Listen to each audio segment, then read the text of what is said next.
আল্লাহ রাব্বুল আলামিন বলেন, লাইন শাকারতুম লাযীদান্নাকুম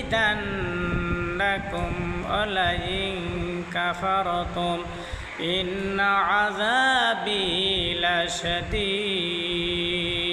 বলুন আল্লাহু আকবার। আমার ভাইরা, আমার বন্ধুগণ, আল্লাহ রাব্বুল আলামিন কোরআনুল কারীমে সুন্দর করে জানিয়ে দিয়েছেন যে আমার বান্দা বান্দিরা আমার নিয়ামত পায়, নিয়ামত পাওয়ার পর আমার নিয়ামতের শুকর আদায় করে, আমি আল্লাহ রাব্বুল আলামিন তার নিয়ামতকে বাড়াই দেই। বলুন সুবহানাল্লাহ।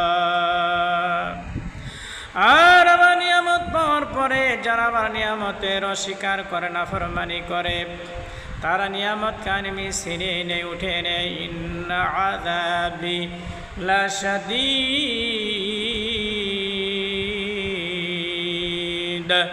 নিশ্চয় কঠিন আযাব, শক্ত আযাব দেব, এর মধ্যে কোনো সন্দেহ নাই। এই জন্যে বাজান